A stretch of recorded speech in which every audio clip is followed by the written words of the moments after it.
5월 18일 화요일 1인 말씀 묵상의 본문은 로마서 13장 3절, 4절, 2절의 말씀입니다. 다스리는 자들은 선한 일에 대하여 두려움이 되지 않고 악한 일에 대하여 되나니 내가 권세를 두려워하지 아니하려느냐? 선을 행하라. 그리하면 그에게 칭찬을 받으리라. 그는 하나님의 사역자가 되어 내게 선을 베푸는 자니라. 그러나 내가 악을 행하거든 두려워하라. 그가 공연히 칼을 가지지 아니하였으니 곧 하나님의 사역자가 되어 악을 행하는 자에게 진노하심을 따라 보응하는 자니라. 아멘. 어제 우리가 살펴봤던 대로 권세들에게 복종하라. 그런데 오늘은 한 발 더 나가는 것처럼 보입니다. 그 권세들에게 복종하는데 내가 선을 행하면 그를 두려워하거나 걱정하거나 염려할 필요가 없다라고 말합니다. 어쩌면 성경은 좀 이상적으로 말하는 것 같습니다. 통치하는 자들, 특별히 대통령이나 위정자들, 우리에게 뭐라고 말합니까? 국민을 위해서 일하겠다라고 말합니다. 그러나 국민을 위해서 말하는 것, 국민을 위해서 내가 살겠다, 내가 일하겠다라고 약속하고 다짐했던 그 말들은 집권을 하고 난 다음에는 뒷전으로 물러나는 것처럼 보여서 참 안타깝지요. 그런데 오늘 본문은 뭐라고 말합니까? 하나님께서 말씀하시기를, 바울을 통하여 이야기하기를, 우리가 선을 행하면 그 사람들이 오히려 칭찬할 것이다. 내가 악을 행할 때에 두려워해야 된다. 왜냐하면 그 악을 행하는 자들에게 그가 공권력을 동원해서 우리의 악을 심판할 것이기 때문에 괜히 그들의 손에 칼이 쥐어진 것이 아니다 라고 말합니다.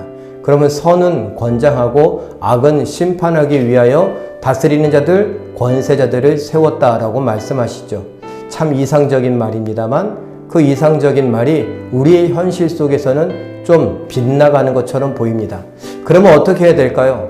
우리는 먼저 오늘 말씀 4절에 그는 하나님의 사역자가 되어 내게 선을 베푸는 자니라. 하나님이 그에게 권세를 주셨다는 것은 하나님이 그를 하나님의 사역자로 세웠다라는 것을 인정해야 된다라는 것입니다. 하나님을 인정하는 마음으로 그를 하나님의 사역자로 인정하는 것. 그런데 마음에 들지 않습니다. 그가 약속을 잘 지키지 않습니다. 선을 행하는 것보다 악을 행하는 것처럼 보입니다. 그럴 때 어떻게 해야 됩니까? 기도해야죠. 어떻게 기도합니까? 바로 그가 선을 행할 수 있기를 위하여서 하나님의 뜻을 분별하고 그 뜻대로 하나님의 그 권세를 주신 목적대로 그 권세를 행할 수 있기를 원하여서 하나님의 사역자답게 하나님의 뜻을 이룰 수 있기를 위하여서 기도해야 합니다. 우리가 이것 쉽지 않은 일인데 성령을 통하여서 이렇게 기도해가며 특별히 대통령과 또 많은 위정자들, 시장일 수도 있고요, 구청장일 수도 있고, 그리고 많은 국회의원들일 수도 있습니다. 또는 내 회사의 회장, 사장, 또는 작게는 부장, 과장일 수도 있죠. 이런 사람들이 하나님이 그 자리에 세우셨으니 하나님의 사역자답게 하나님의 사랑, 하나님의 공의, 정의 이런 것들을 행할 수 있기를 위하여 기도해 볼 수 있는 오늘 우리의 삶이 되기를 바랍니다. 왜 그렇게 기도해야 되냐고요? 그들이 하나님이 선택한 하나님의 사역자이기 때문입니다. 하나님을 인정한다면, 하나님을 믿는다면 이 믿음대로 우리가 기도해 볼 수 있기를 바랍니다. 함께 기도하겠습니다.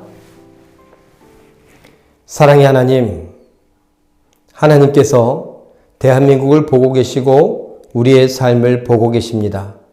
참 우리는 답답하고 어쩔 줄 몰라 하기도 합니다. 그리고 국민들끼리 서로 지지하는 정당, 지지하는 정치인들 때문에 서로 등을 돌리기도 하고 손가락질하기도 합니다. 하나님 원하기는 우리 모두가 하나님의 뜻에 따라 기도해 볼 수 있기를 원합니다. 대통령과 모든 위정자들이 하나님의 사역자임을 인정하니 그들이 하나님의 사역자답게 하나님의 뜻을 분별하게 하시고 하나님의 뜻에 순종하는 자들 되게 하여 주시옵소서. 우리도 하나님의 사역자인 그들과 함께 이 땅을 살아가되 순종하고 복종하며 위하여 기도하는 일 쉬지 않게 하시고 내 삶 속에 선과 정의를 행할 수 있도록 도와주시옵소서. 하나님, 우리로 인하여 오늘도 함께 하시니 홀로 영광받아 주시옵소서. 감사와 찬양을 드리며 예수님의 이름으로 기도하옵나이다. 아멘. 오늘도 말씀과 기도로 승리하시는 기적의 주인공들 되시길 예수님의 이름으로 축원합니다. 사랑합니다.